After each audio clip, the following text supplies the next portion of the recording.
What up, Dama Nerds? We're back again with episode 6. How you guys doing today, tonight, whatever time it may be when you're listening to this pre-recorded audio that I am now recording? I'm Rod, here with my homeboy MJ. What up, MJ? What is up, Rod? I'm very excited to be here for episode 6. Yeah. This is going to be another great episode. Hopefully everyone's tuned in, logged in, signed in, and ready to chill out. Let's get ready to rock. So everyone, thanks so much, for hanging out. This is MJ of the Kyandamabu. A lot of thanks. We got a lot of praise, a lot of kind words from episode 5 that went out. Got to give a shout out to the homie Jake Weens, putting up the blog about us, and then the Ken Garden. Had a few people hit me up because they saw it right then and there. Being on the legendary Ken Garden. Yeah, if you guys don't know the Ken Garden, you're sleeping. Google that shit. You're sleeping. I mean, everything's been. You've been sleeping for a long time. That's what I'm saying. You just wake up. Everyone wake up. Yeah. But check out the Tumblr page from the Ken Garden and check out that little article, that mini article. It's pretty awesome. Thanks, Jake. But definitely thanks everyone who's been checking us out, signing up on iTunes, checking us out on YouTube as well. We have an Instagram, so Dama Nerds, check it out. As well as we started a Patreon page, and already a bunch of people have been signing up and supporting us. So a huge, super thank you so much to everyone who has done that. It really can help us out, create something, better and better every time. This is just episode 6, and we want to get, we want to tear the fucking shit off this. Yeah. We want to nerd the fuck out. We don't want to stop nerding out, Yeah. But we're not the kind of pushover nerds, from the 80s movies and shit. Yeah, you ain't getting my lunch money, motherfucker. We're trying to get to the Revenge of the Nerds. Steez. Revenge of the That's right. Hell yeah. Oh shit. Okay. So Dama Nerds. Yeah, getting down to the nitty gritty here. So I don't know if you guys have seen it, but I saw it. The Girls Video Competition for this year just happened, and the results were just posted. Oh yeah. And, I honestly haven't had a chance to watch every single video. I watched about half of them. And there's a lot, dude. There's 36, was it? I'm going to finish it up. I should have finished it today, but I didn't. So I'm going to finish it up sometime soon.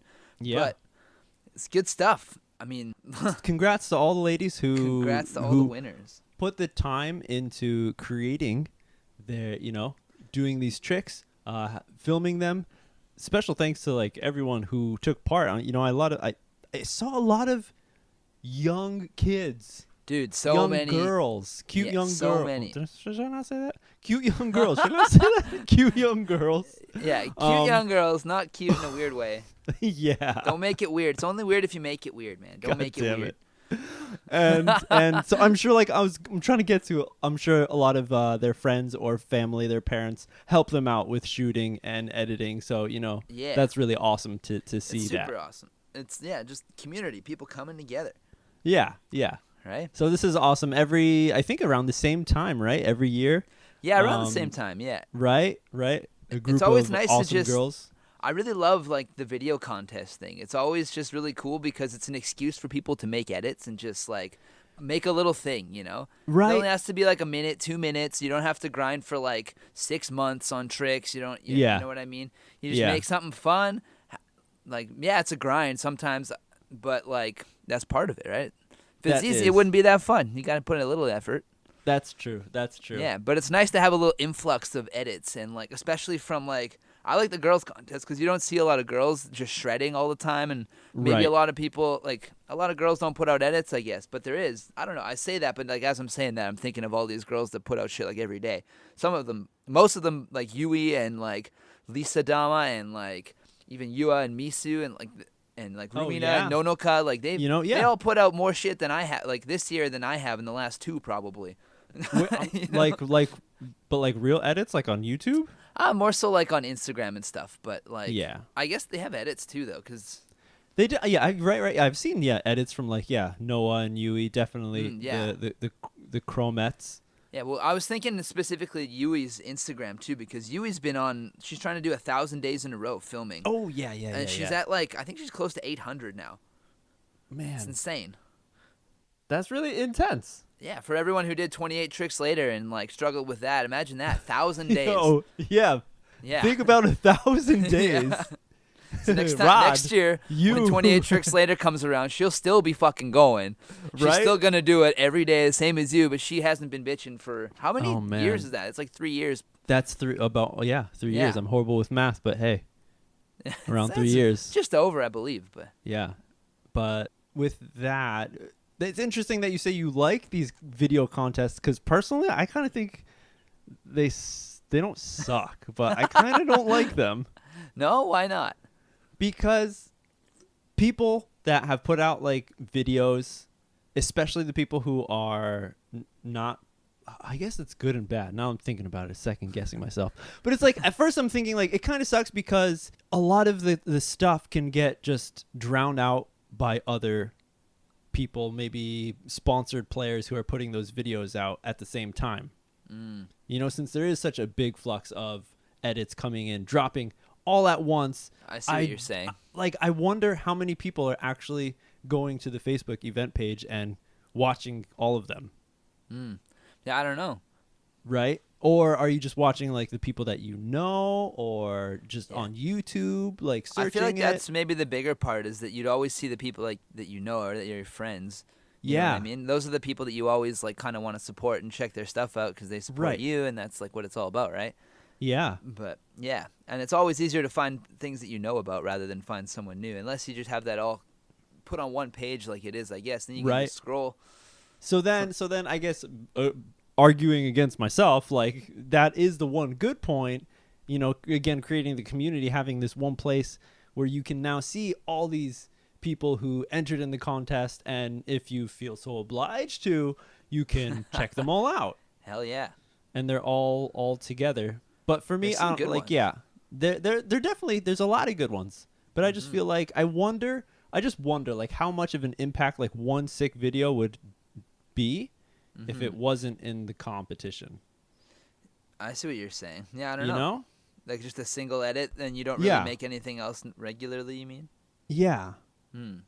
You know, just putting an edit Maybe out, it's like not even back about in the day. The impact for them, you know, they're just trying to make an edit because this is the chance for them to just put an edit out, and it's like I said, it's an excuse to, right? It's not like right. You have to do it because you want to do it. It's not like you feel compelled to do it. It's just like, hey, it's like a bunch of my fellow people who enjoy the same thing I'm doing want to make videos together. So like, let's make a fucking video. Let's put ourselves out there together a little bit. Right. And have some fun with it, right? Yeah. So I guess it's good. Yeah. I guess it's good. And in this one, 38 comments, so 38 videos have been put out. That's pretty good. I feel like other video contests were like ridiculous, like the old grip competitions. Yeah, they had a lot. I think that was a lot. That must have taken maybe that's why it took like 2 years for the results. I don't think that's why, but I mean, that's a good excuse. It's a start. Yeah. But hey, I mean, Terra's no better. Terra's taking just as long, if not longer. Oh, shit. So I can't say shit. Not that it's all me, but right. Where's that Rasta one? Yeah, right. Any case, that's still on Smith time, isn't it? TikTok. So there was 38 comments, and if anyone has looked at the Facebook page, you might notice there's a little pattern that has happened, almost reminiscent of last year's 2018's Catch and Flow. There's a lot of Japanese players. Yeah. A lot of young Japanese players. Young, cute Japanese players.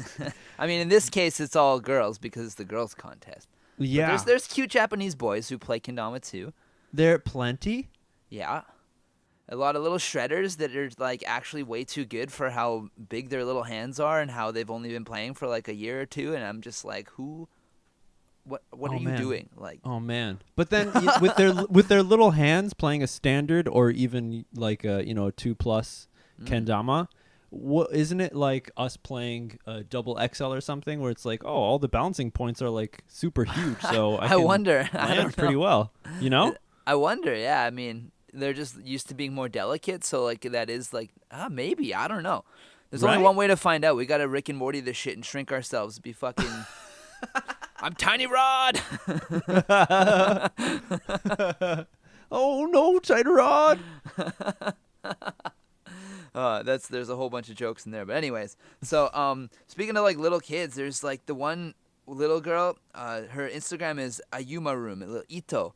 She lives up in Hokkaido. She got an honorable mention in there. She's like, I don't even know how tall she is. She's tiny. She's like just above, like maybe my waist kind of tall, and I'm not a big guy. Yeah. And I think she's like 8 years old. Right. And she's been filming like so much. She kills it. She's playing a Terra. This is the way I thought of it, is because she's playing a fucking Misu mod, like a prefect, right. which is like pretty big kendama for most people, you know. And like, right. She's like 8 years old, and she's just seshing it, loving it. I remember meeting her for the first time at not last year, 2017's all girls comp in Tokyo. She came down with her mom, and she took the intermediate ladder, and her mom took the beginners. Sick. So awesome. So I remember hearing like, oh, they're all the way from Hokkaido. I was like, damn, you guys came really far just for this competition. Cheers. Yeah. But yeah, so I saw her video, but I don't know if my counting's wrong, but I think I only counted like 4 Western players. Really? Out of the 38. By Western, you mean like not Japanese, right? Not Japanese, yeah. Because we're in Japan, everyone. If you Yeah. first time listeners, me and Rod reside in Japan. Yes, but yeah, we do. That's ridiculous. Yeah, it is. That's interesting. Yeah, there's a lot more Japanese girls that play that I know for sure than like non-Japanese girls. Not that there isn't, like we were saying, but right. Mm-hmm. And there's a lot of there's some girls that come to mind that it's like, whoa, I guess they didn't enter in the competition. Yeah, right. There's a few. Yeah, we don't got to start calling people out unless you really not want really to. like calling. You know, people get busy, and I understand. No, I know. I can't say shit. I backed out of fucking 28 Tricks Later and shit recently. So right, yeah. If anyone should be called out, it's this fucking guy. But but as well, I heard that some people were like, oh, it was kind of all of a sudden when they announced it, or they only had like a month or two. But I was like, I think that's normal. You have like a month and a half or something to. All the like grip contests were always a month. Right. It was like it was always the New Year's contest. So he would announce it either like late New Year's Eve or like right at New Year's, or he would announce it like on the 1st, and then you'd have until the end of January to do it. Yeah. And then another 2 years, and I'm still waiting on the prize from the last one. No way. Yeah, dude. No way. You didn't even get a shirt? I mean, no, I sent him something to grip. I'm like, it's going to be good. I know I'll get it one day. I know Luke. I know he's got a lot of shit on his plate and whatever, and he takes his time with things. And if it takes 10 years for me to get it, whatever, man. My Lord. I have a story. It's not even a story. It's like this new piece of information that came to me recently. Speaking of like old things coming back around like fucking years later. So anyone who's been playing kendama for me and was on like the BKA forums and has been around for like maybe like I don't know, maybe more than 6 years, some shit. That's might remember this. BKA, British Kendama Association. Yeah, the British for Kendama everyone who doesn't know. Yeah, started by Void out there. Void. The Void. But there was this project that they also have a Facebook page, so maybe you might have seen it. But it was called Ken Around the World, and what it was they took a TK and they painted the Tama into a globe, and they had this kendama. That the idea was there's a list of people that signed up online to be on this list, and you gave like £5 or some shit like that to pay for the shipping. And so you get this kendama, and it went down the list, and they're shipping this kendama around the world to whoever's on this list to film like a little minute and a half edit or some shit, whatever with it, and then pass it on to the next person. So of course, like as you would expect with this dope kendama being shipped all over the place to random people, it kind of disappeared for a while. Like it fucking people right? I don't know where it was. Dropped I don't know off. what happened, but This was probably 5 years ago at least that it disappeared. I can't think of the date right now. I could be completely off, but it was a long time ago. God, and 5 years ago. I got hit up recently by Zach Porter because he got it. Holy shit. Whoever had it, like he was next on the list and sent it to him or something like that. And he hit me up because I'm next on the list after him. So I finally get this Dama after fucking... I don't even know how many years. Yeah, they're gonna send it to Japan for me to take it around and like do all these events and shit. And I want to film some shit with it. And then the idea now that it's been so long and it's finally like come back to life, I think the idea is for me to either bring it myself or give it to Smith or someone and take it back to the Terra shop where it will live out its final days on the wall in the Terra shop. Oh, word? Yeah. Was that decided, or you guys? That's were just what like, I was told. That's what they want to do. I don't know. Oh. I think I might be at the end of the list, and I know after me was Eric Martin, who is now living in Vancouver anyway. That's weird. Come on, if they're doing an alphabetical order, you should have been on top of the list. I don't think it was alphabetical. I think it was just like the order you sign up in, kind of thing. Damn. Yeah. So how sick is that? It's fucking awesome that you're finally getting that, because I remember when Downspike started, some people tried to start that and I signed up for it. I was like, fuck yeah, like that sounds like an awesome idea.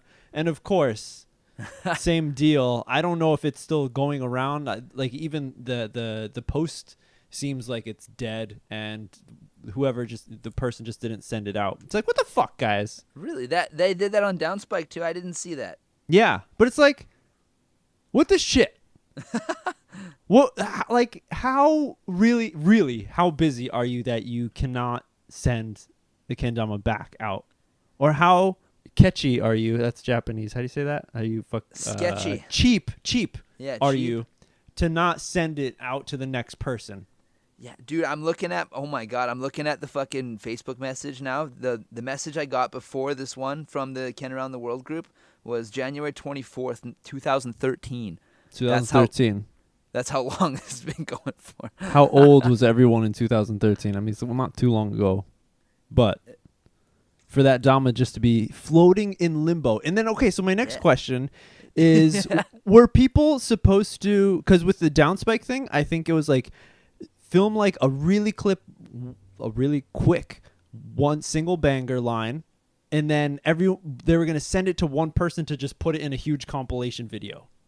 Yeah, I think that was the idea, is they wanted to make a compilation video with it too. It's the same kendama, same, like different people around different parts of the world, like right? The same kendama. I think that was the idea anyway. Oh man. See, then it's like that's kind of cool to see it all together, but it kind of sucks because then you're really not sure of where it is. Right? It's like to think about maybe if Instagram wasn't around 2013, I don't believe. It was. Was it? I think. I mean, we're two tech morons, so. No, I'm don't pretty sure remember. my Instagram goes back to, because I had Instagram when I still lived in Calgary, and I moved to Vancouver in 2013, so. There you go. So, but it's like, it's if they had a forum or a group there, so you could see, like, hey, I filmed my banger, like, checking in with mom and dad, calling to say, hey, I know I'm kind of past curfew, but I'm on my way. Yeah, right? Yeah, that would be the nice thing to do. Right. Yeah, I'd be like, so the banger took a couple more tries than I thought it would, Yeah, Like, or whatever happens, That was another thing that I thought was well organized on the Downspike. I forgot who made it, but they were saying, like, you get 1 week. From when you get it, 1 week. If you can't lace, ship it off. Which is pretty strict. It's a little harsh. It's just strict, but whatever. Come on. It like the point isn't for you to really like do a gnarly trick. It's just to like do a trick in some place in your hometown that's like kind of cool, so you can see that the kendama has traveled around the fucking world. Yeah, just get your shit out. It doesn't have to be the hardest trick you've ever done. Right. So Rod, what are you gonna do? Like a left-handed spike? Now, that would be the hardest trick I've ever done, but no. I don't know what I'm going to do. I mean, it's a TK. It's got the old school style to it. I don't know. I'm obviously going to film more than one clip. Has it been? I'm so interested in seeing it. I'm wondering how destroyed it is. I don't know. I haven't seen a picture of it in years. Like, right? It's probably I bet you it's not even going to be the same kendama. It's like when you went out for vacation to Rome, Italy, and you asked your neighbor to take care of your goldfish. You come back and it's like, that's not my fucking goldfish. What happened? Oh, that's a good analogy. It's going to be something different of the string. It's like going to come in like 2 pieces. Like well, I mean, hopefully. I'm hoping it's just a honed as fuck TK because, you know, like the old TKs were the shit. Like, Natty TK was one of my favorite kendamas of all time, honestly. Natty to TKs this day, were fucking sick. To this day, I'd still sesh one. They're a little weird because I'm not honed on them anymore. You know, they got the, like, more centrical kind of string hole on them. They're, like, old school tiny bevel, tiny cups. Dude, tiny bevel. If anyone wants to really pick up their spike game, hone like your shit. Accuracy, fucking use a TK. That's right. But they were good. I remember I had one, Natty, and that was very nice. Dude. Let's circle back. Video contest. I feel bad. We just kind of talked a little bit about it. First place. First place. Misu. I started backwards. I should have started from the bottom. But first place, Misu. Yo, what's up, Misu? First place, Misu. Killing it that as was always. Amazing. Holding it down for the Terra squad. I watched it on my shitty device in my hand, and I was like, I have to watch this video on my computer, like full screen. Yeah. Dude, she did some tricks I've never even seen her try before. That's some new shit for her, for sure. And very Misu-esque stuff. That's how you do it. Stuff that's like out of the box, like no one's seen it. You haven't really shown anyone. You created shit just for this competition. Yeah, she nailed it. The editing, dude. The filming, the B-roll, like, shit is so on point. It was good. Yeah, the song, too, is so super chill.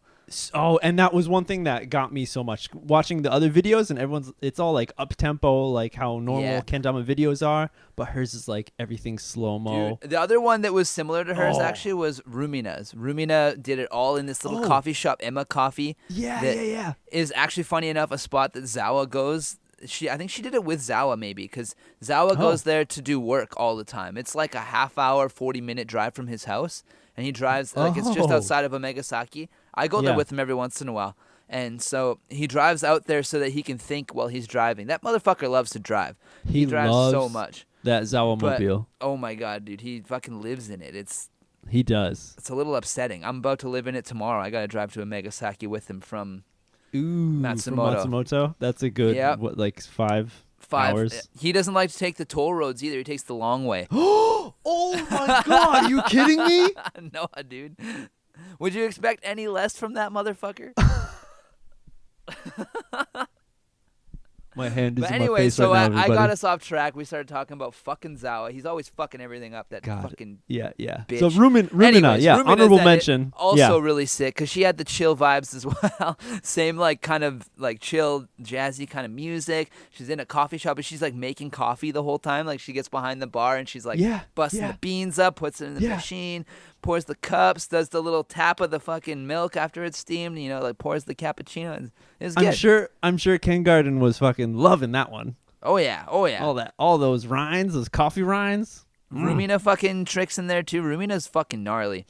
That was it's good. funny actually. I've noticed her and Misu have like at Catch and Flow and also at the Girls Contest, they went kind of head to head. And like, they did. They're both super fucking good. They're both around the same age. Younger girls coming up in the game. They both have models. You know, it's like really cool. It's almost like I don't know if they feel this way, but it looks like a rivalry from the outside. Rivalry, you know? yeah, like a healthy one. It's not like they're fucking like, yo, bitch, I'm gonna kill you. But like, you know, at least not that I see. I don't know. Right. So it's kind of funny because like in the contest, they also have like the only edits that are of the same vibe, and they both do like candle-y kind of handle stall tricks and like lots of shit. Like it's interesting, man. Very interesting. They have a specific style. They're both on the same tip. That stands out.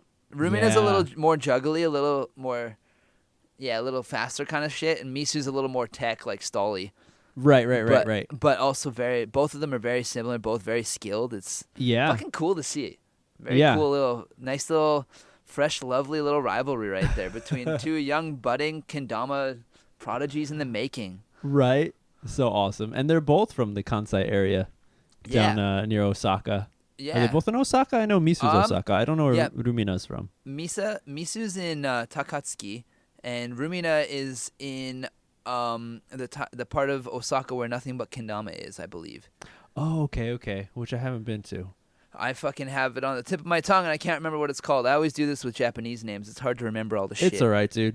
Everyone who's listening is probably just like, you guys don't need to talk about that. I have no idea what you're talking about. We don't need to talk about that, yeah. Second place, Yua Tanaka. Yua is gnarly, dude. Her edit was out of control. I was like... Of the ones I saw, definitely the techiest. Like, more like hard-ass fucking shit. Not only that, like the editing and the shots were so sick the whole time. That one was EG. EG did that one. Oh, okay. He did hers and Yui's, the KROM, little KROMies. Yeah. KROM team. He did an awesome... You could tell because the intro like edit of the font that comes in and says "All Girls Kendama Edit 2019." It's the exact same on Yui. Right. Yeah. Yeah, which is cool. It shows it. A little how they're from the same team. That's and how much that team that the sponsor is helping them out. Yeah, they're cool. Both killing it. I mean, but I think with Yua's that's the most I said like oh shit like in no, absolutely. There's like a few tricks where I was like oh yeah, tap juggle spike whatever, and then she would do it to bird, and I was like oh okay Yua. Yeah, like you're like 9 years old, 10 years old. Yeah, like 9 years old. Fuck? It was crazy. Yui's edit was good too. It had like vibes to it, but it was mostly like her talking, and it was about like kendama is this to me because this and this. Like it was good shit, and I enjoyed it for sure. Right. It was more like it's like a little cutesy kind of thing. Her doing quick tricks. Hers seemed like she put in like a day or two of grinding kind of thing. Oh, okay. Yua like went out and grinded on tricks. She did some shit. Yeah. She had a couple like jankers in there where even when she spiked it, she was kind of like whoo. Like, wow, dude, that actually went in. Yeah. That's what best reaction. I made that exact noise when I saw it. Like, she did it, and I'm just like, whoo, damn, that was some shit. Yeah. Hell yeah. But, like, the funny thing is, like, I was watching her edit, and I was really stoked on it. But one thing I couldn't help but notice, and it's not that big of a deal, but she was playing, kind of leads into something else I was thinking about talking about, and she was playing the new Slay Dog, the 8th anniversary birthday Slay Dog. Oh, okay. Which is chameleon paint. Which is the epitome of the new school of shit. It's got a butt plug in the base cup you can fit your thumb into. It's got the bevel is so big that it's not allowed at KW. 2 thumbs. Fucking Raisin Bran over here. 2 scoops. Right in the butthole. But yeah, so the bevel on that I don't know if you guys have seen. If you haven't seen one, if you have not seen that bevel, holy shit. Just look over the horizon, you'll see one. It's that big. I didn't know. I thought it was just like the other ones. And then Sue's like, no, pick it up. Like, look at it. Yeah, right? And I looked at it. I'm like, holy God. I'm like, this thing is massive. Yeah, dude. It's super massive. It's so big that it's not allowed at KWC. It is. This is fact, everyone. Yeah, so if you're planning to come to KWC and you're thinking about using that nice little new Slay Dog, well, as the Japanese say, dame. No fucking way. Big X. No way. Koro arinayo. No. Yeah. So hells no. I mentioned that kind of led into something that I was also thinking of is like, how much is too much? Like how do they draw the line of how big the bevel is? Like at a certain point, like even with that Dama, Lighthouse is hard because the bevel's so big. You know what I mean? Oh, no way. It makes it hard. Like if you catch a lunar in the wrong position, then there's like a huge lip where it can rock because there's nothing there to hold that part of the cup. Yeah. Right? Yeah. So it's like, where do you draw the line with that shit? I don't know. It's really weird because there's been like a lot of exploration in kendama shapes and materials and like I've seen a fucking butt plug kendama in sex shops in kendama. It's literally made. It's called the kintama. Yeah, and it like instead of cups, it has like 2 little balls, and the spike is nice and thick, so you can stick her in there and really feel that shit. Yeah. Don't worry, they sand it real nice, so it's nice and smooth. It's smooth. Yeah, there's. It's got the bullet tip. Bullet tip? Yeah, like the rounded kind of. I guess a bullet tip is more pointy kind of. It depends on what kind of bullet. It's a turtle tip. It's a turtle tip. It's a turtle tip. I like that. Turtle. No, dude. Yeah. I actually have one. And the tama is the hole. It actually like cuts in a little bit. Yeah, dude. I actually have one. Funny story. And it cuts in, so it's like a butt. Yeah, and the It's not bevel it's of not the, a full on the tama. Yeah, it's round like lips, right? tama. Yeah. Yeah, totally. And it just has a base cup, but yes, Man, that's epic story about one of those. Where there was an event in Osaka before KWC in I believe 2016, Bryson's year, and we had the event downstairs in this little CD spot. It's actually where Misu's dad works. yeah. And they sell CDs and records and like guitars and all sorts of music shit. But yeah, there's like like a little stage in the back. yeah, because it's Japan. There's several floors of shit above that. Yep. Above that, a couple floors is this gnarly sex shop. Yeah. And that was where we found the butt plug for the first time. Was Zawa took me up there. That's where I got my butt plug. Yeah, there you go. That's where you get one. If you guys want to know, ask Misu's dad. Yeah. He's got you. He'll But help you while we out. had that event there, Bryson Lee was there. Like everybody was there, basically. It was right before KWC. Yeah. Everyone was there meeting up for the first time session and just having a good time. Bryson did Jake Fisher's level, I believe it was a level 10. Yeah, because they didn't have 12s back then. It was a level 10. Yeah, Jake Fisher's level 10 trick. He did that on that butt plug kendama. On that butt plug. If you want to see it, because it was filmed and it's on the Sweets World Cup video of that year. I was gonna say that. Yeah, it was. That was it's like at some the very fucked up end. shit. It's ridiculous. It's yeah. including taps and jugs. Tapples. It's like, there was oh, some man. tapples. He was tapping the lips tapples. of that thing for sure, bud. There was definitely some butts being plugged at least once. Oh man, I think I'm gonna have to break that out for next Crazy King game. That's a good idea. I forgot. I have that. I want to do a JKA, but there's no big cup and small cups. It's like, I mean, there's those lips will sit up on top of it. But they're just Get your balls, balance- dude. get On your the ba- balls. I know. That's what I'm saying. Holy Get your balance shit. game on, bud. Any case, Yeah. how far is too far? Bevels. How far is too far, man? Like, there's there that kind of has- shit. Like, there's so many things that have been made already. Like, there's plastic and aluminum made by Kendalex back in the day. I have one. I travel with my plastic everywhere. It's made of Delrin, so it's like a hard plastic. You travel with that thing? Oh, I have it here, dude. I always have it. I fucking love that thing. That thing is a monster. It's waterproof. I've played it in like oceans all over the world. I've played it like that's true. in the that's rain. True. Like, it's also super good for training. Like, I always get people that are like having trouble doing lighthouse flip or something like that. I get them to do lighthouse with that. That and is like, the practice iciest shit. holding it. It's the iciest kendama you will ever play. Oh man, it's fucking Yeah, dude. Sub-Zero. So Alex Smith also has one, and there was one day where we had a board game night in Edmonton. We used to do it every once in a while, like a board game day night, whatever, where a bunch of us would get together, play board games. And it was really nice this day. It was like kind of warm, and I don't know what the fuck was going on with his plastic that day, but it was like it was loving lunar. I've never seen grippy. Yeah. I've never seen it since nor before. I have a video where I do a lunar tray flip on that thing. And I'm not even good at tray flips. I fucking probably couldn't do one if you gave me 10 tries. But like, Jesus Christ, man. And like somebody walked in front of me kind of as I did it, but you can see it and like, that's good enough for me. I fucking did it on that plastic shit. I'm pretty sure I didn't even post it. I sent it to Roush and was just like, yeah, fuck yeah. And he was just like, damn. yeah. That's intense. That one is really intense. But I mean, that's not going to help you become a better player. And I think that's the thing that people, kendama players, especially the OGs, probably not everyone. I'm sure there's a lot of people who are like, whatever, like let it evolve.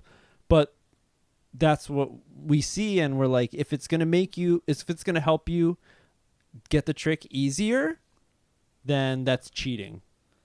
Yeah, that's like the old school attitude about it, right? It used to just be like, yo, what is that, sticky paint? Like, fucking poser. Like, right. You did a lunar with sticky paint, cool.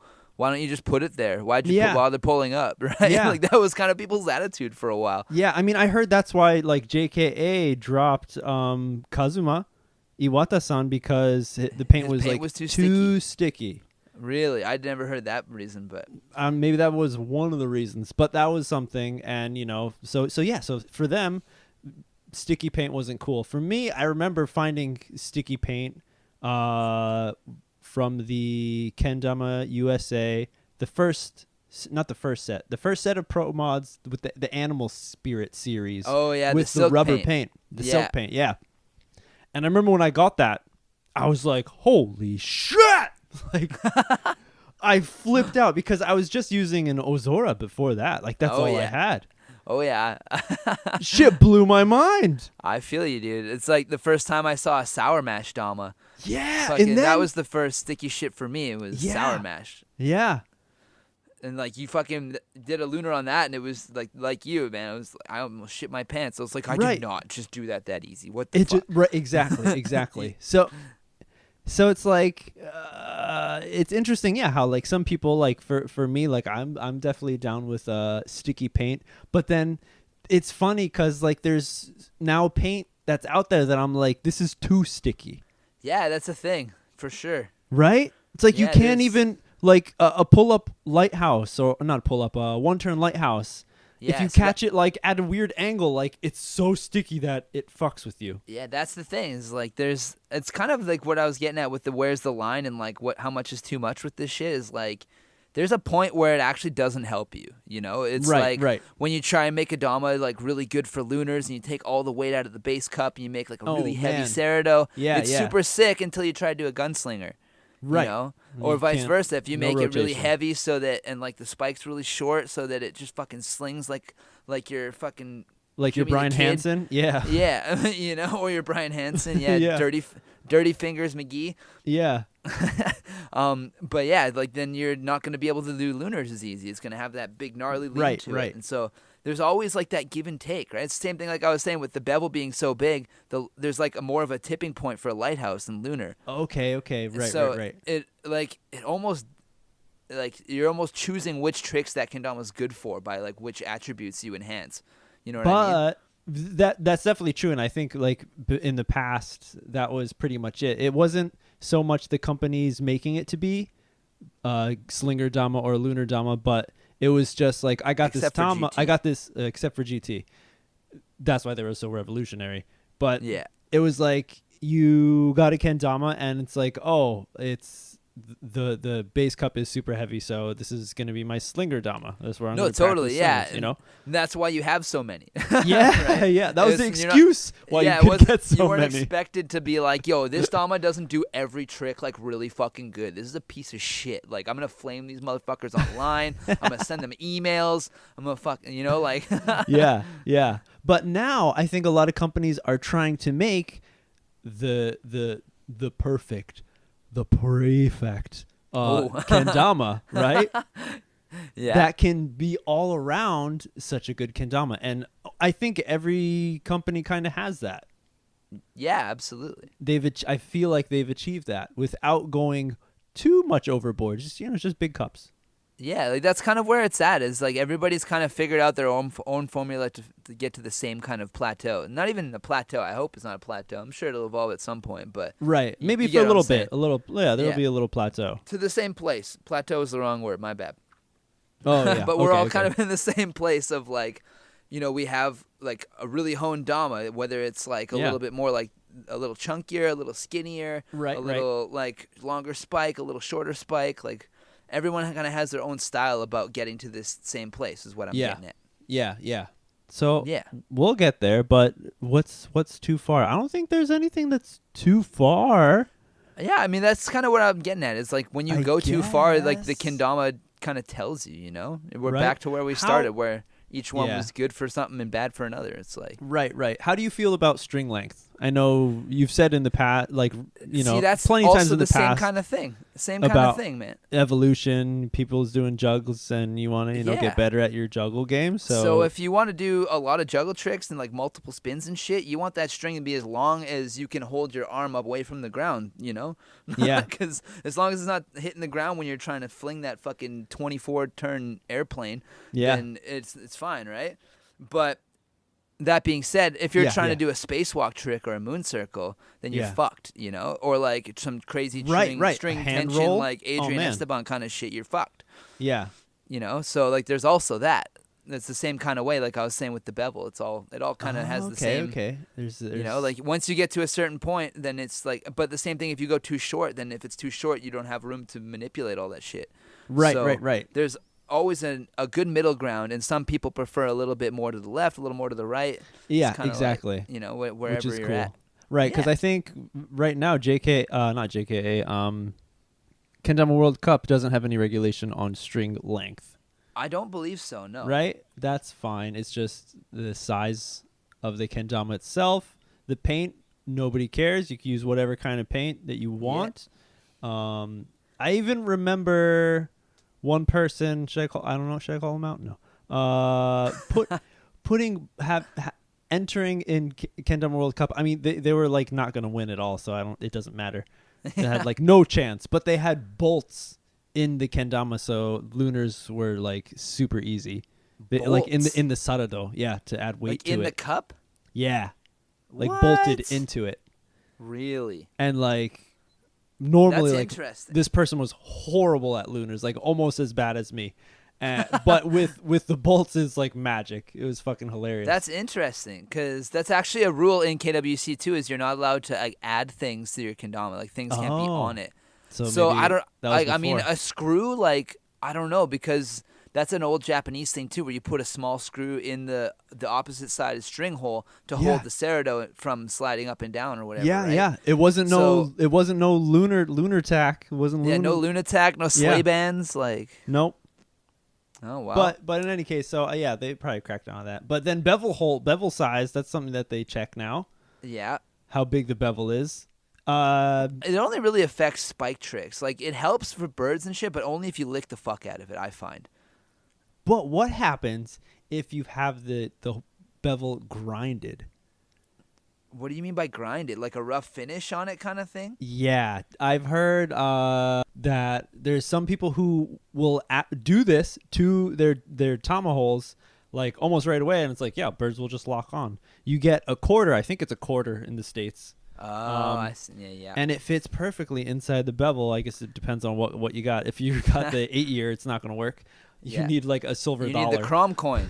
The KROM makes a coin. Do they make a coin? Yeah, I've seen it. I've only seen a few of them. Is that what it's for? Yeah, and also the Ken hole guys have just released a coin as well. The Ken hole reamer, it's called. The reamer, yeah. The reamer. Ken hole reaming those bevels out. Is a kendama accessory clothing company. Yeah, like here a in fashion Japan. brand. Yeah. Their thing is like amazing fashion mirror, but it's not. Mr. Fashion? Mr. Fashion? It's Fashion? amazing fashion mister. That's what it is. Yeah. I never caught that before. I always pronounced it fashion mirror in my head and was just like, that's weird. I never thought about the mister thing before. That's fucking hilarious. Wow. Well, you learn something new every day, boys and girls. Yeah. I mean, they have Nobu from Kusa. He's sponsored by Ken Hole. But in any case, yeah, they just released the coin, the reamer. The reamer. That is used on the bevels KROM to had a shred coin it up. They had one at Catch and Flow. Everybody was using one this year. I saw it. Yeah, it's like a big silver, kind of like what you're saying, like a silver dollar, like about that size. Yeah. I was talking to Chris June the other day, and I was talking about this. I was like, yeah, it's about the size of a toonie, a little bit bigger. And he started laughing at me. What the fuck's a toonie, you Canadian fuck? Yeah, exactly. Yeah, we don't know all that. But anyway, it's a big fucking coin, bud, you know? Yeah. And the KROM coin's got like, if you've ever seen the birthday sleigh dogs, it's got that little face on it with the 3 eyeballs, kind of like the hieroglyphics face. Almost exactly like the hieroglyphics face. It's like a coin with that on it, and it's just what Rolf did for me is he's like, you just lick the shit out of the bevel so the wood's nice and soft, and you take this thing and just ream it out. Oh God! It literally makes a double bevel, kind of like the Christian Einetter models, but like like an actual double bevel, like it's massive. Right. And it's like, oh man, so stalls are like beautiful. Yes. And I mean, also spike tricks, right? There's more of a target to hit. So, like, those spikes that are always, like, right there and should look like they should go in but don't, those are all going to go in now because there's that extra little bit of space. Yeah. So but sometimes it's, like, too much space. If you're trying to go for a handle stall, it's going to be a lot of Ricky Rocky right there. Exactly. But I think most like people don't do handle stalls, so. I mean, except for the techie shredders. Right. Misu, first place. Ooh.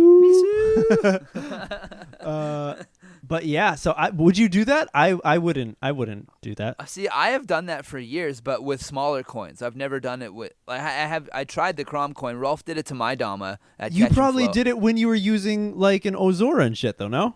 Yeah, you were talking about not even then. Just like what is it? Just a few years ago. Then a little bit, and like now also. Yeah, Now. Yeah. I use so Gloken's rule for World Cup is that the bevel can't be bigger than a 10 yen coin. Which is, I think, a little bit smaller than a quarter, maybe a little bit bigger than a nickel kind of thing. Yes. Definitely bigger than a nickel, but yeah. So if you use one of those, then you're for sure going to be safe because you can't get bigger than that, right? But Sweet. If you use that and then also like wear it in a whole bunch and make it way bigger, then it's going to be too big when they check it, right? So yeah, it's an interesting rule because it's almost necessary in a way because it's getting so out of hand with these massive bevels.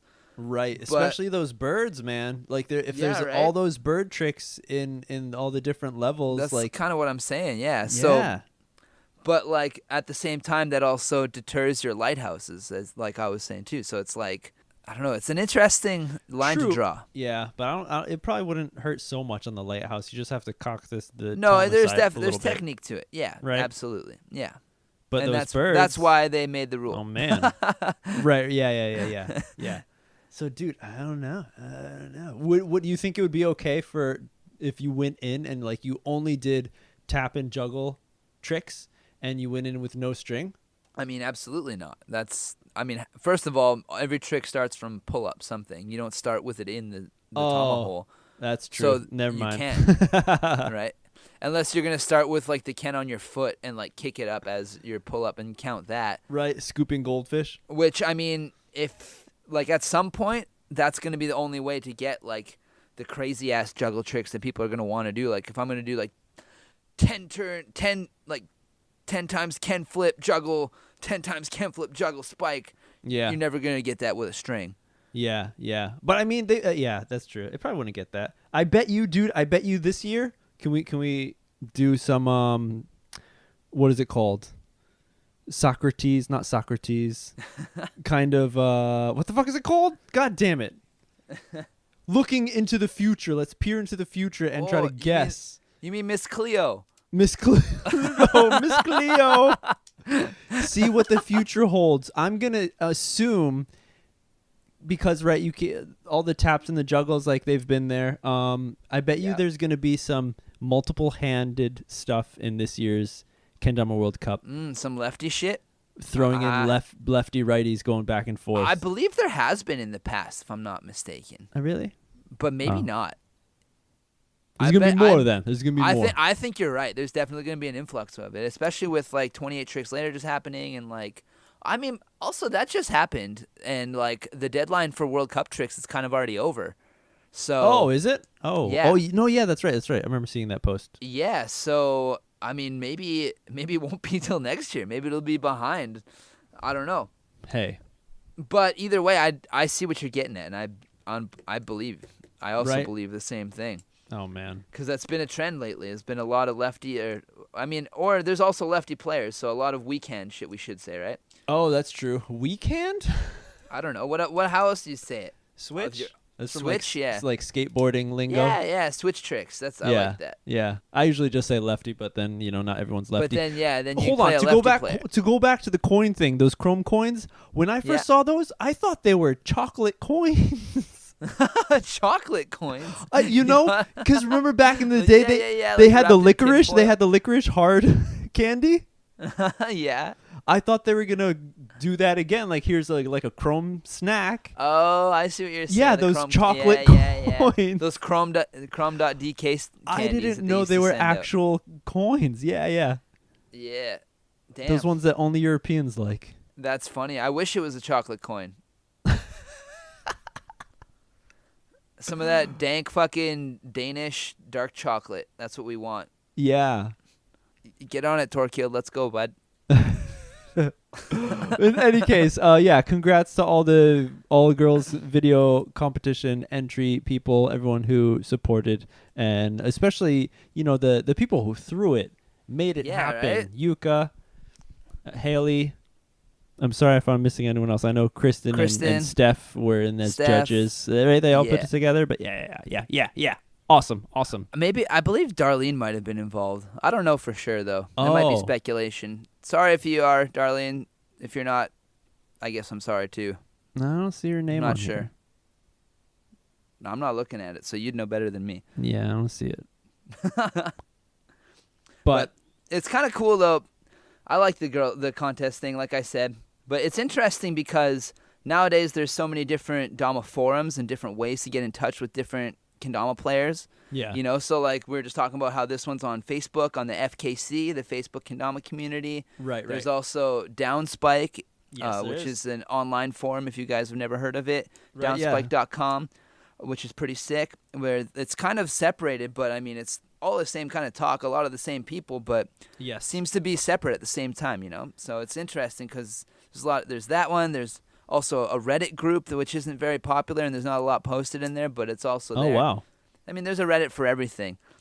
Right. I saw a Reddit the other day. This is fucked up. I don't remember how. I was like scrolling through some shit, and this one just happened to come up, and it like talking about this. This post reminded me of this or something, and it was literally dragons fucking cars.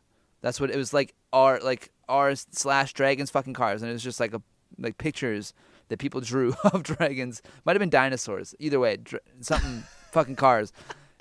I saw it and I was just like, Jesus Christ, that is too much internet for me for today. I'm putting my phone down. Dude, yeah. I'm gonna go do some yoga or play some kendama or something. I have a true nerd friend. Do you know about like the rules of the internet?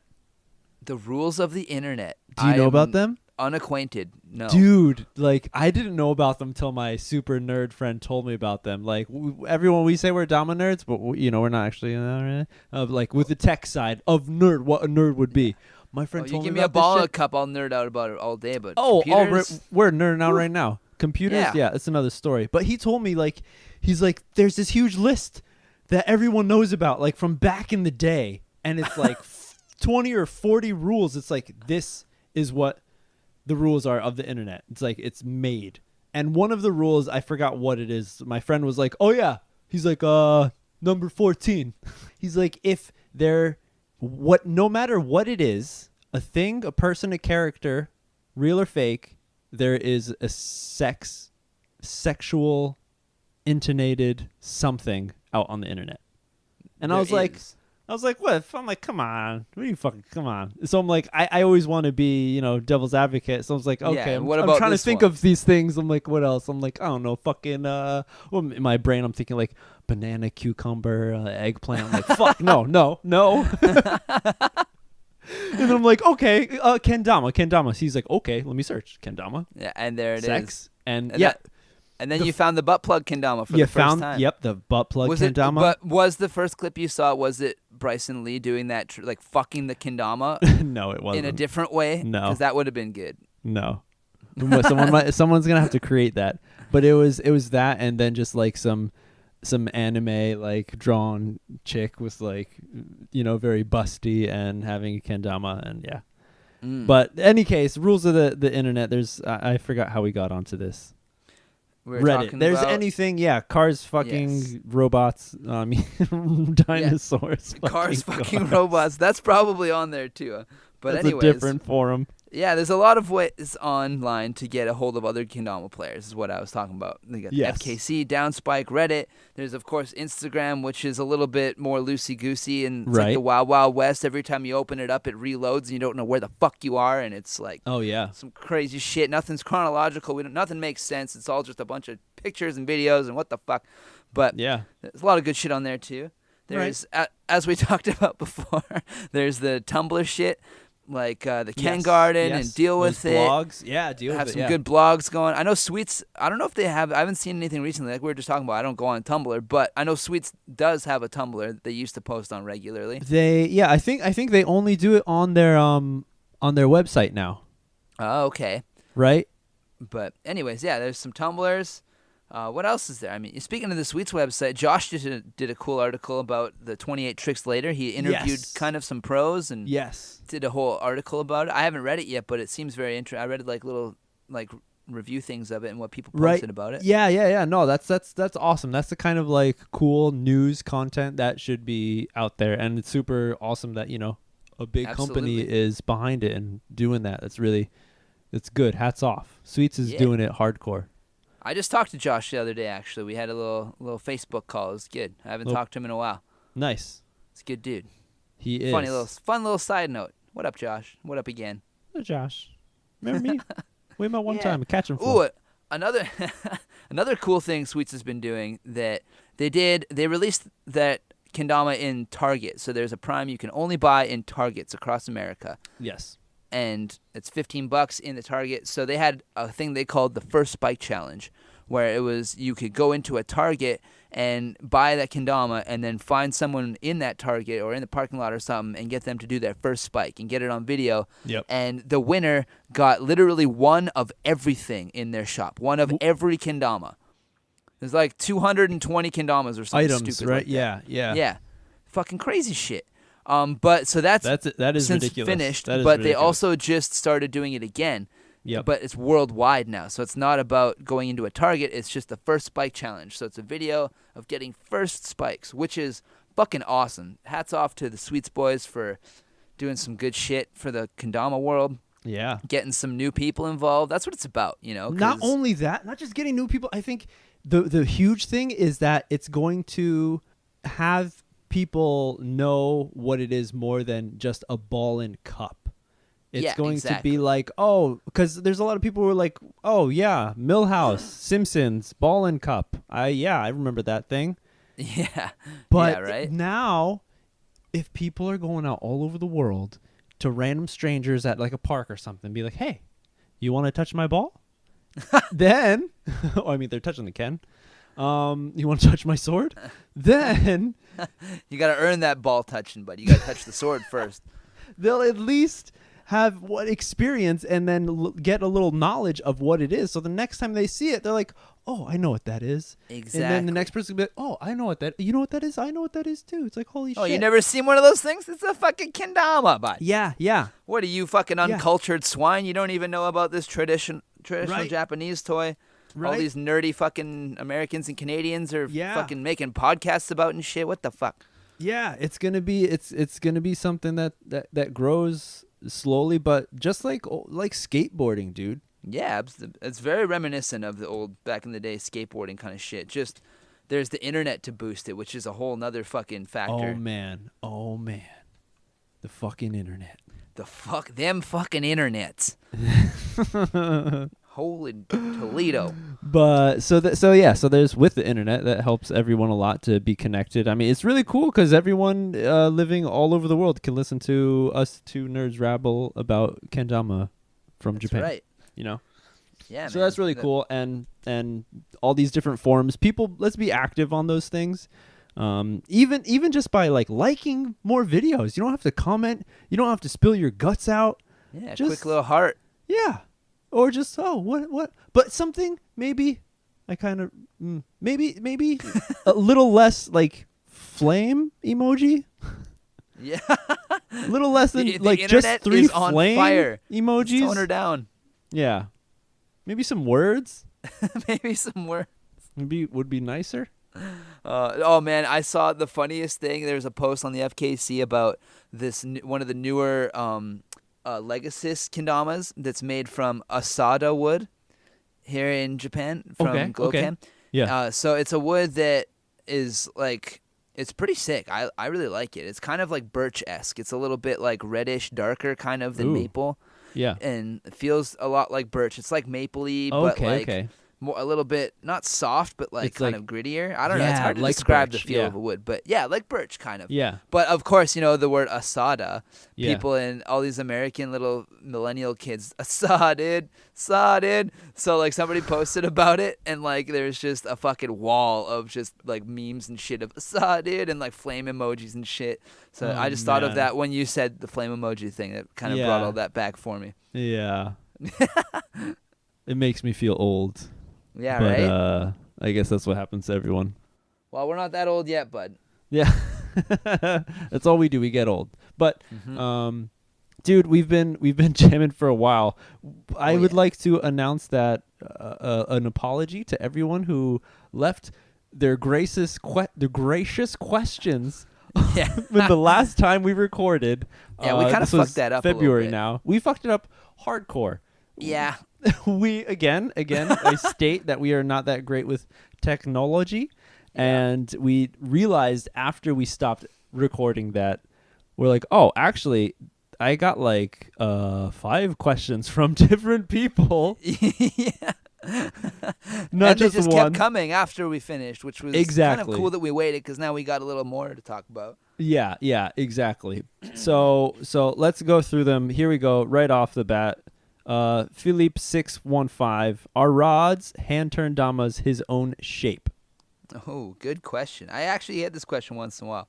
I had a couple questions about my hand turn stuff, but to answer your question, instead of rambling on about questions, yes, I do try to aim for my own shape. I've kind of like always played with it a little bit and like thought that maybe I want to try this and see how it goes and like kind of tweak it, and of course there's always errors involved because, and the learning thing and lathe work is kind of annoying sometimes. Sometimes you fuck up a little bit, take a little chunk out, and you got to make shit smaller in order to make it nice. Exactly. Right. Yeah. you can't add back onto it. Yeah, you can only take off. So, yes, I usually do have a shape that I enjoy hitting, and when I do hit it, I really enjoy the way it feels and looks. And yeah. Is there any kind of like a cookie cutter type thing where it's like, here's the shape, this is what I want, like so you can replicate it? For hand turn stuff, is there anything like that, or it's just you? I mean, your if eyeballs, there was measurements? There is, but that's not hand turn. So hand turn means yes, it's only like I don't only measure with my eyeballs. I use calipers, of course, but yeah, it's all turned by hand. So it's like a cut, take a little bit off, measure it, take a little bit off, measure it, kind of thing. And after you do a bunch of them, you can kind of see like it's pretty close, but I got to take a little bit off, and then every once in a while you get a little cocky and you're like, nah, I got to go a little bit more. And then you go a little bit too much. And you're like, well, this Ken's a little bit skinny. Shit. B grade. All right, sweet. You got another question? I got well, one of the ones that I saw in here about my hand turn, since we're talking about that, was what kind of woods do you like to turn? Oh. And as we're talking about how we're not so good with technology, I took screenshots of the pictures, but it doesn't have the username in it. So I don't know who asked me this question. But anyways, this one's for you. And I don't know which wood I would like to turn most, to be honest. I mean, softer stuff is kind of nice, like maple and like skate ply is really nice to cut because it's really easy to work with. It's kind of like more malleable. And you just kind of hit in there with you. If you have your tools nice and sharp, it's just ooh, it's nice.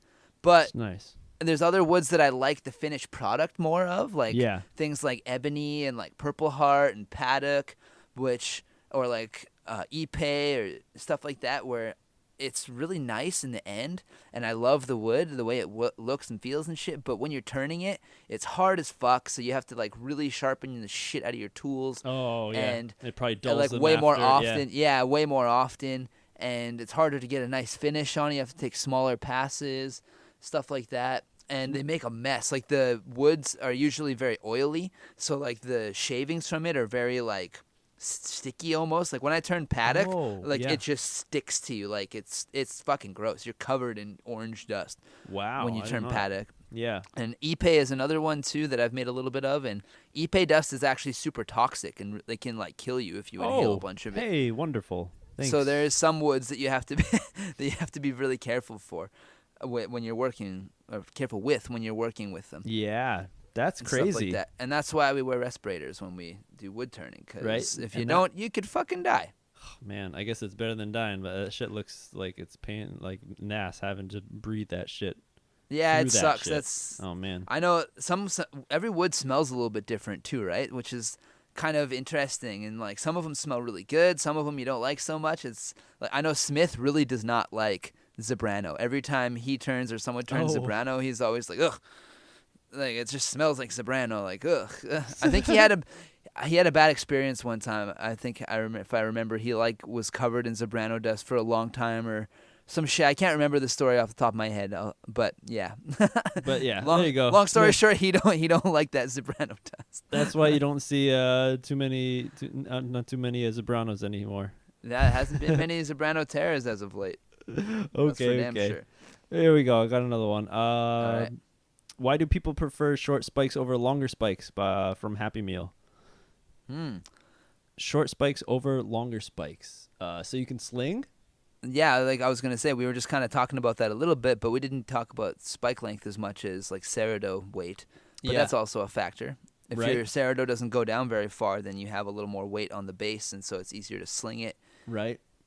Jimmy the Kid, instead of fuck, what the hell's his name? The guy that landed on the moon. Lance Armstrong. Not Lance Armstrong. Buzz Aldrin. Buzz Armstrong. It was Buzz Lightyear. That's who it was. Oh my God! Stop. That's from Toy Story, dude. No, that's not true. It was for sure him. Oh shit. Okay. Fuck. But I think that's it. As well as you'll have better grip, right? You have more to grip, more to hold.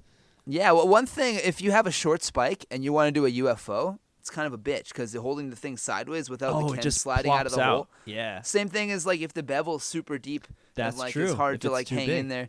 Yeah, there's a few kendamas recently that have like deeper bevels to them and shit, and I find it's a little bit harder to do that, like UFO kind of stuff with. Yeah, Not that you can't do it, it's just like it doesn't want to sit in there. It's easier. Spike tricks are nice, but then once it's in there doing like a Tama grip, like sideways thing, it's just harder. Right. I definitely hear that. Mm-hmm. Well, there you go. Yeah. So I have one here too from another unknown person because I suck.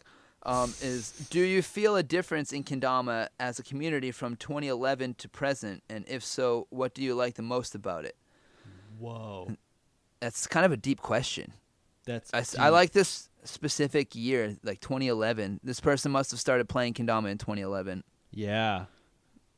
But so let's think about 2011 is the year before I went to Japan for the first time, and yeah, things were hella different. Fuck yeah, they're different. I was super different. Probably just doing lunar. I think that might have been the year. For Christmas one year, I gave myself a lunar flip. I fucking was like, it is time. I had never done one before. I spent all of Christmas Day grinding lunar flip until I did it. And I did my first one on my blue battle. It was my Christmas present to myself. Merry Christmas. That may have been 2011. It was definitely before I went to Japan, so that would have been the last year I could have done it before Japan. But so how is the community? Because for me, I was the only one playing kendama until like 2013. Yeah.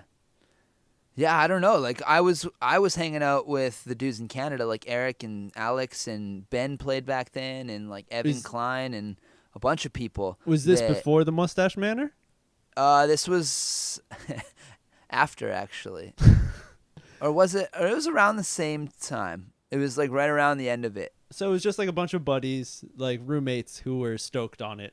So the community was just a normal friendship. I mean, yeah, we weren't all roommates. Some of us lived in Edmonton. Some of us lived in Calgary. James McKenzie was there too. Yeah, a bunch of people. And it was like the Kendama Edmonton days when Alex and Ben started making Kendama Edmonton edits, and like everybody was buying Uzoras and Shimfujis and just carrying them around in our backpacks. And like whenever we met people, we'd try and fucking get them into it. And every time, because people always wanted them, and it was like, well, if you want one, like, where can I buy one? Like, can I buy yours? And it's like, well, no, but I have a brand new one in my bag you can have for like $20 or something, or if you buy me a beer. Yeah. You know, like, yeah. So very different times. I mean, the biggest now thing we is, have like a global community that's like strong, like Exactly. thousands strong. We have like the World Cup that happens every year. It's not just a Japan. Like there was what they called World Kendama Festas and stuff before, but it was all in Japan. Right. Only ever Japanese players. There's very few, if any, gaijins that came to Japan. None that I know of, except for like Flavio came once before. Yeah, and that's all I know. The guy from Mozambique. Okay. I know he came before me. I was about to say in 2012. The Italian model that got deuced in the face by the bird on the roller coaster. No, he's African. He's not Italian. Yeah. He is beautiful enough to be a model, however. But. Yeah. He's Moshikame Master. Moshikame Master. Him and Tomotsu are some of the only people who have done Moshikame for 8 hours straight. It's ridiculous facts, people. Yeah. So that's the kind of community we're talking about back in the day. People are doing Moshikame for 8 hours instead of grinding one single crazy trick for 8 hours. Yeah. To get it on the gram. That's a big difference. Exactly. The biggest thing is the internet. Having this internet to have people or the internet was there. It was just a place for people to congregate, to get together. Yeah. And there wasn't as much content on the internet yet. So there wasn't tutorials. There wasn't people doing like lunar tray flips and quadruple flips and shit like that. Yeah. It was like you were lucky if you saw a lunar flip. Like this is like Sander edit 7 kind of times, Yeah. like just after that, like edit 8 maybe or some shit. Right. Before Musos, when Mugans were still, like, they weren't being made, but they were still around, like, easy to get. Yes. Like, yeah. When like Kusa was selling a few. Yeah, exactly. So then how does that compare with now? That was the question, right? Mm-hmm. That was the question. And what do you like better, or? Yeah, it was, do you feel a difference, and what do you like most about it? I mean, there's definitely a difference. I mean, now there's more like worldwide camaraderie about it, There's more people that, like, I walk around with a kendama around my neck, and somebody who, like, sees me with a dama is like, hey, you have a dama, like, I play dama too, and then, like, now you're homies. You're homies for fucking life, like. Again, like skateboarding, that's how I always felt growing up, skateboarding. You just hear a skateboard, like, down around the corner, you're like, oh shit. Yeah, right? That's I still do that, actually. But yeah. That being said, back in the day, around that time, I still met people that, like, played kendama. Like, I remember this one dude. I was walking in Calgary, and this dude dummied me so hard. I was, like, walking with a dama around my neck, and this dude is just like, oh, that's sick, man. Like, you got one of those? Like, can I try it? And he was actually pretty good and just started shredding. And yeah. I was just like, yo, fuck you. Who the hell are you? What in the hell is happening here? Yeah. Like, I had never met any pros or anything at this point, so I was, like, literally blown away. Like, I'd never met anyone that wasn't my friend that played kendama. So I was like, what the fuck? It's crazy, yeah. The dude got me real good.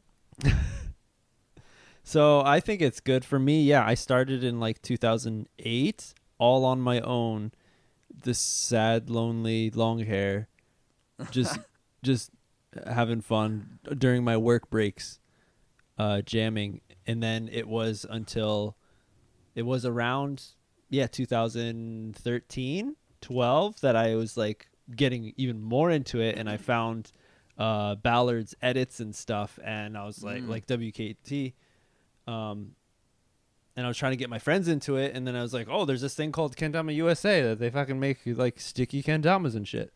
And that's when they were and shit. Yeah. So I didn't even know. It sucks because if I knew about Mugens, it's like, holy shit. I know, dude. I feel you, man. I was here. Yeah, right. I was here. You were in Japan, shit. I guess, right? Yeah. You were. That's even worse for you. But yeah.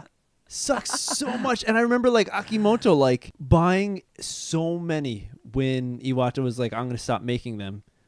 He showed me, he has a fucking picture of his receipt. He paid like $200 and it's just like all the kendamas like 25 a pop. He's got like 10 blacks. So ridiculous. 3 yellows, and oh man, it's so ridiculous. Yeah. Anyways, you got any more? Oh, I got a bunch. I just want to finish up. Like the biggest thing that's cool, I guess, is worldwide connecting to other people around sharing the same awesome passion for this little wooden toy. Yeah, and it was pretty much the same. It was maybe a little more underground. You can bond, I feel, a little better back in the day with people. Absolutely. Because there was less people, so it was more of a special thing. Yeah. So I think that's why people have, there's that keyword OG, and it's kind of revered to a certain degree for that. There's people who worked on it back in the day. Anyways, so let's try to bang these out. Our time is running out, people. It's getting right over here.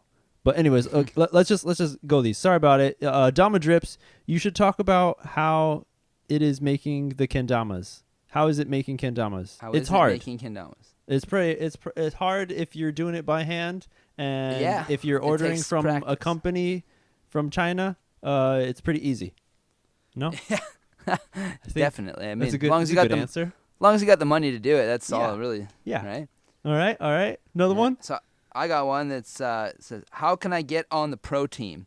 Ooh. And well, I think my best answer for that would be, don't worry about getting on a fucking pro team. Yeah. Just have fun with it. Because if you're thirsty for a sponsorship, people can fucking smell it on you, and it shows. Exactly. No one wants to see someone who's thirsty. Someone who's just like, oh, I want to be sponsored. People want to see you fucking doing your thing. They want you to be the person doing the shit. They don't fucking care about, hey, like, put me on a pro team. Hey, look at my quadruple juggle this, blah, blah, blah, blah, blah. I don't give a shit. Yeah. Just have fun with it and do your goddamn thing, and that's what you got to do. That's how you get onto a team.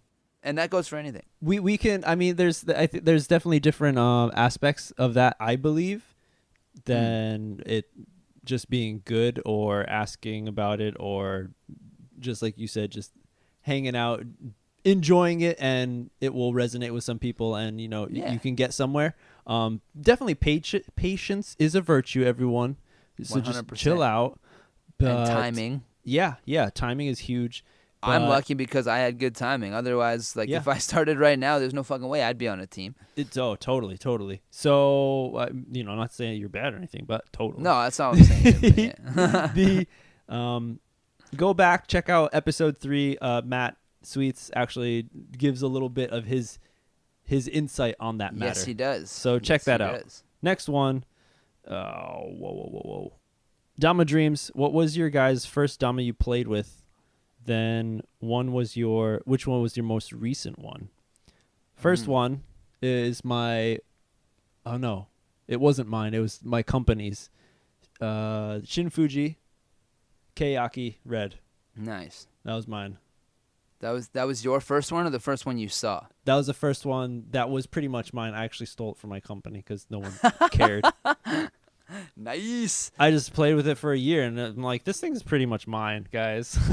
Yeah. No one cares for it. Yeah. Fair enough. Well, mine was a red TK that my buddy Brett Klein had.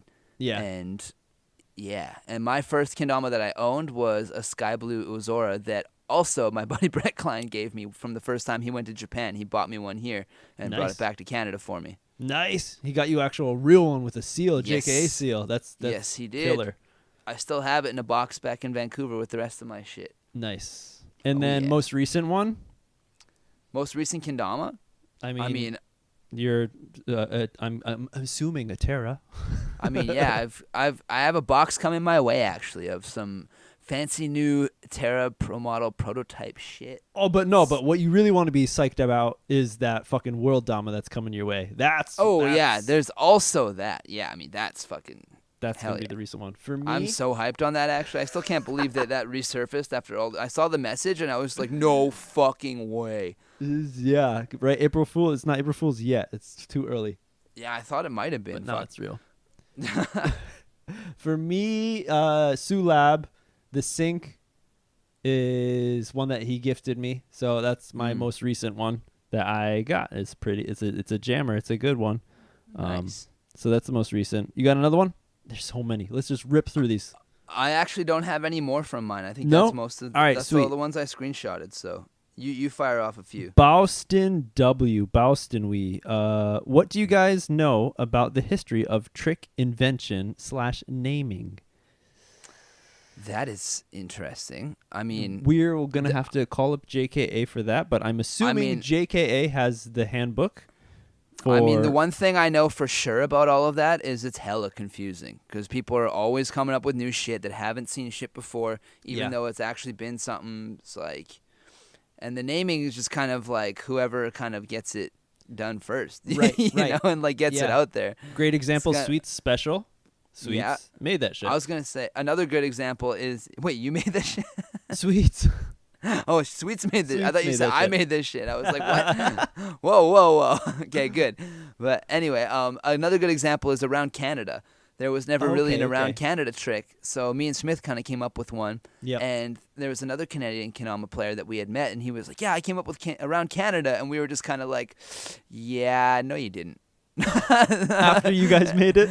Yeah, because we had already done it, right? So he didn't know because he had never met us yet, and it wasn't really put out there. So yeah. Still to this day, I bet you most of you don't know what around Canada is. Oh man, you got to do that big cup. It's base cup, spike, big cup, spike, small cup, spike, top cup, which is what most people call penguin, but there's no penguins in Canada. Top. Penguin's got to be below your nipples. If it's above your nipples, it's not a penguin. But anyway, penguin, spike, and then super top cup, which is top cup. That's what if you're holding your big cup. And then you flip it all the way around, back upside down, and then catch on the big cup. Yeah, it hurts, guys. Like I cannot. It's good. I don't know how you guys do. You have to like limbo a bit. You have to. There's some like finger technique to it. You know how when you learn how to do the cups the first time, where like if you're holding it with like a lot of your fingers, then like you don't have a lot of mobility. But if you use your fingertips, then you have a little bit more ability to like spin it around just a little and like more. push. Yeah, just a little bit more. But that's all you need is that little bit more. Yeah. So there you go. So sometimes you could just make your own names. In the past episode, we did mention that in Japan there's a lot of teams, and pretty much each team makes their own around whatever trick. Yeah, there's so many. So definitely go out and make your own. I remember around. I either called it around America or around Texas. Just doing around with gunslingers. Ooh. Because, guns, America, Texas. Yeah. So there was a good one on that note, actually. Eric Martin made one that was around the Calgary Stampede. If you know what the Calgary Stampede is, it's like an outdoor like festival kind of thing that happens every year in Calgary. People dress up like cowboys, and they're all fucking drunken assholes for a week. It's fun if you are not from Calgary. But anyway, there's a lot of gunslinging going on. So it was around Canada with triple gunslingers. Oh, shit. The only person I've seen do it is Coda. Man. Jeez. So there's that. I know Maruishi-san from the JKA used to be, 10th Dan. He invented a shitload of tricks. Yeah, well, we talked about that string trap, like that Tama trap, like what Adrian did, but with like a simpler version last episode. And there's, lots of stuff like that. That dude... He did the cats, I forgot, like the cat hand. And cat paw, or beckoning cat. Beckoning cat, dude. He did That's that what thing. It is. Yeah. Which Rumina actually did one of her tricks. I was just going to say, yeah. Hey, it's all coming back. But you can pretty much make your own shits, right? Absolutely, yeah. You can make your own whatever you want. There's a lot that's already been done, but who cares? Yeah, if you're in your group of friends, and I used to call J-stick, what do I used to call that? I used to call it helicopter, I think. Helicopter. I don't know why the fuck I call it helicopter. Sideways about to crash helicopter. I think because I never even thought of a UFO. I'm like, you can't fucking do that shit sideways. Like gravity, bro. Yeah. You can't do that shit. The history of trick invention naming. Naming can be whatever the hell you want it. Inventions, you can make anything on your own. For it to become a real thing, that's the thing I don't know about. Like how Sweets Special became an actual thing that continued on that everyone now knows about. It's just getting it out there, really. I mean, I guess so. Like, for example, Borders Balance. Everybody knows that trick these days. Yeah. That was created by the guy from Freedom Kendama, Takumi Okada-san. Oh, okay. May he rest in peace. Yeah. And the reason it's called Borders Balance is because his name on the forum was Border. Like no snow shit. border or some shit. Yeah. So that's why it became Borders Balance, because it's made by Border. His name was Border. The Japanese trick is called, the name of it is Kakashi, which is scarecrow. Yeah. Which, I've heard that one before. And that actually, when people first started doing them, we call it scarecrow. Oh, so I wonder what was first. Hey, chicken or the egg? Any case. Yeah, who knows? This could be another episode. Let's roll right through.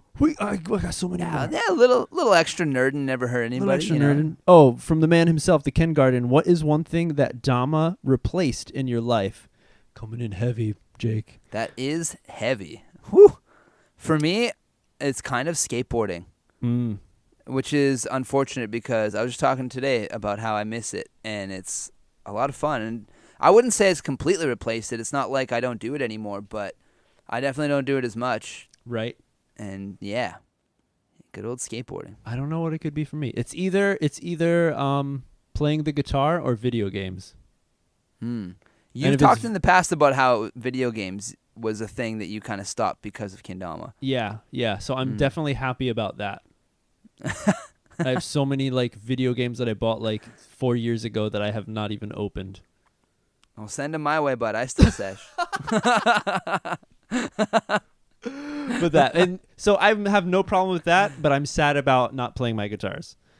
Yeah, that is. Yeah, I definitely don't spend as much time with my bass as I used to. There's just so much. I'm just lazy. It's just so much work. It feels like you got to plug in. Even my electrics, I got to plug in. I got to fucking set up everything on the cords, get my amp out. You gotta get the pedals. I'm like, Dama's nice because you just like I go cook dinner and I'll just like turn the shit on, throw some veggies in the pan, and just start seshing a little bit. Exactly. You can't really do that with a guitar. No, or I even have an acoustic bass, and I still don't do it as much. Right. Yeah, they're like it's still the love is still there. It's just different situations. Yeah, yeah. So that's one thing, and probably one of the biggest is probably just like doing nothing or watching TV, and that's yeah, good. doing nothing. Yeah, That's definitely. good. I definitely still spend a lot of time watching anime and shit, but I'm usually sitting here playing kendama while I'm watching, or like juggling, or stretching, or something. Yeah, stretching. Stretching. I love me some yoga. If you didn't know that about me, you do now. Oh, right. So any more good, juicy questions for us Dude, to get I through? think that's all of them. There is one more, but this can be a totally another episode from Connor with a Q. Love the show. I'm curious about the beginnings of other major companies like Kusa. And we'll leave it right there, everyone. Beginnings. Oh my God. Okay. That's coming maybe the next episode, because that's a hairball right there. That is a hairball. We might have to get some guests in for that one. That's a good point. We might need some extra outside nerds to help us get through that one. Get some nerd support. Yeah, nerd support. We're calling for nerd support. But again, 1-800-NERD. Oh, nerd. Thanks everyone for hanging out with us. That was episode 6 of Dama Nerds. We're two tired nerds right now, but it was super awesome. Hopefully you had a good time along with us on our journey through episode 6. If you'd like to support what we're doing, we have a Patreon page, Kendertainment, and you can give a donation of however much you'd like. There's some awesome rewards that you can get for that. The biggest reward is, supporting us and giving us the chance to continue with this podcast and provide this awesome stuff for us to hang out, do the shit, to shoot the shit, and do the shit, nerd style. Support your fellow nerds. Straight up. So support. Go out on the SNS and give comments that aren't just flames. Yeah, flames are okay. We don't mind the flames, but they're okay. A little. You can do better than a flame. Maybe emoji. just like, oh, sweet spike, nice J-stick. Yeah, or like a different emoji. Be original. Get some fancy ones going. I don't know. How about nerd emojis? How about some volcanoes? Huh? Volcanoes. I like volcanoes. Let's go with volcanoes. Is there a dinosaur emoji? I would like to see a dinosaur emoji. Here we go. If it's a banger, volcano emoji. It's so hot, it's fucking magma. If it's very liquid hot magma. If it's tech, nerd emoji. I like it. All right, let's do that. Yeah. All right. Well, it is March 13th. I forgot to say the date at the beginning, so I'm going to say it now. March 13th, the 12th year of Sander. It is now 1 a.m., 1:07 a.m. Japan time, and we are just about finished here nerding up. Yep. So it was good nerding out. As always, MJ, we will talk next time. And until then, all you Dama nerds, stay nerdy. Keep it clean. Keep it clean. Have some fucking fun. Go get some first spikes. Win yourself some Damas. First spikes. First spikes.